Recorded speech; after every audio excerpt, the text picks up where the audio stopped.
Bonjour à tous et bienvenue dans cette nouvelle série intitulée Au tableau. Les chercheurs du monde entier depuis Champollion ont-ils déchiffré la langue des pharaons? La réponse est non. Lors du colloque du Caire d'égyptologie en 1974, il a été reconnu que l'égyptien ancien était une langue africaine et donc il était légitime de lui trouver des langues cousines en Afrique. Tout d'abord, il faut savoir que l'égyptien ancien, du moins l'écriture, est basé sur deux principes.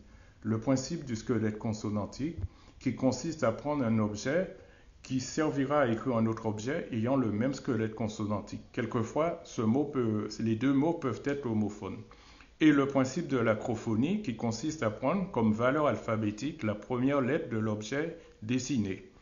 Donc, aujourd'hui, j'affirme et je peux démontrer au tableau que l'égyptien ancien est l'ancêtre du Wolof. En d'autres termes, le Wolof est l'aboutissement de l'égyptien ancien et donc c'est cette langue qui peut nous servir à comprendre la langue des pharaons et non le copte. Donc, sans plus tarder, on se retrouve au tableau. Nous nous retrouvons une nouvelle fois pour expliquer un hiéroglyphe qui est classé A1. Vous l'avez aussi ici.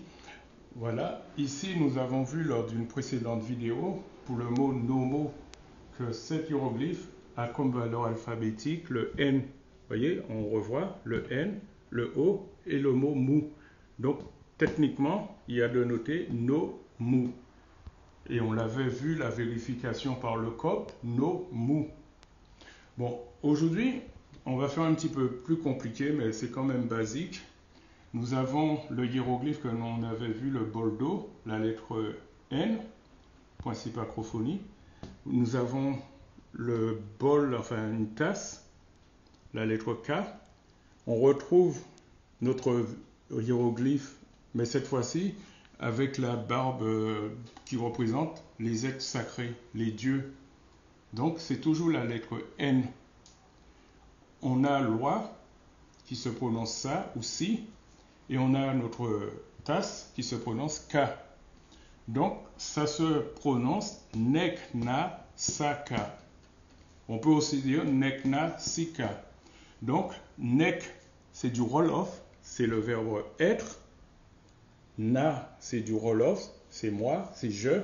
Donc, techniquement, en Wolof, Nekna signifie je suis. Enfant, ça, K. Je suis ton enfant, je suis ta semence. Voilà ce que ça signifie. Ça se trouve dans ce qu'on appelle le petit hymne d'Aton, dans la tombe de Toutou, colonne numéro 8. Vous pouvez retrouver ça. Donc c'est important de savoir que cette lettre, qui est le pronom personnel, première personne du singulier, se prononce na, comme dans beaucoup de langues africaines, comme en Wolof, comme en Lingala par exemple. On a aussi le mot ni en Haoussa, on a aussi N en Bambara ou en Soninké. Donc vous voyez, c'est typique des langues négro-africaines.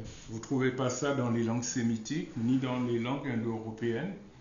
Et c'est important aussi puisque c'est aussi le pronom possessif de la première personne, donc ça signifie mon, ma, mes. Donc au fur et à mesure qu'on avance, petit à petit, vous arriverez à traduire correctement tous les textes égyptiens. Voilà, c'est tout pour aujourd'hui, pour cette petite vidéo, et on se retrouve bientôt pour une nouvelle vidéo. Merci. Si vous avez aimé la vidéo, n'hésitez pas à la partager avec vos amis, et surtout, n'hésitez pas à vous abonner à notre chaîne Nouvelle Afrique. On se retrouve pour une prochaine vidéo. À très bientôt.